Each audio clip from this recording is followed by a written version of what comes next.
Happy Wednesday, July 1st. Welcome to another exciting edition of Rate Desk. I'm your host, Michael Thomas, here to talk about multifamily interest rates and other news. Going to the markets today, bit of a mixed message. We had the Dow closing down just a little bit, and we had both the S&P 500 and the NASDAQ in the green for the close today. Crude oils staying in the $39 barrel range for futures, which is good to see.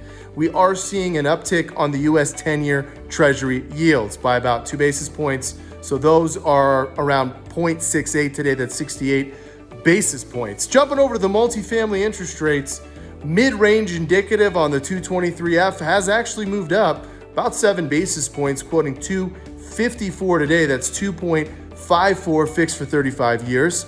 And jumping over to the 221D4 40-year fixed rate, that rate is quoting at 3.09 today, 309. Going over to GSEs, we're seeing the spreads move out. In other words, they're getting wider there. So we're quoting the Fannie Mae DUS today, 2 bips higher. So that's at 299. Remember, that is the low end of the range, and it's a pretty big range, 30 basis point range. But on the low end, it's 299. Going over to the Freddie Mac, we're staying at the 310 for now on the quote for the lower end of the range. If you recall, Freddie Mac pricing doesn't get updated quite as quickly. Every loan is priced individually, a little different than how Fannie Mae does their pricing.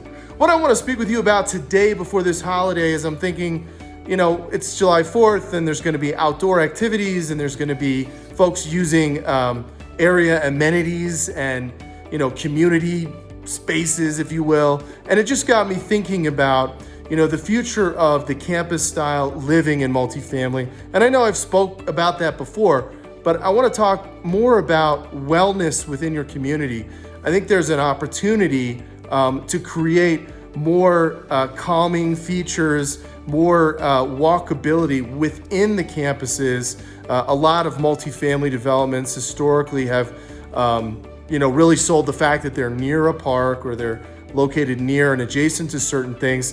Not to say that you could get the kind of land to create a park within your community. I understand that. But within the limitations of what's a reasonable land purchase, are there ways to design, things like a walking garden, like a Zen garden? I've been in these public spaces where they have these Zen gardens and you walk through them, and or water features. There's really interesting water features, sound features. There's a lot of other elements that you could add, much like you would see at a spa or a resort, to promote calm and wellness and, that sort of vibe, I guess, for lack of a better term. I think that's an interesting and really very rare thing to see in any multifamily community. When you talk about water features, you're pretty much talking about a pool, maybe a hot tub. It's pretty much it, but you could have water features where people could sit and hear, the flowing water and, see some other scenery.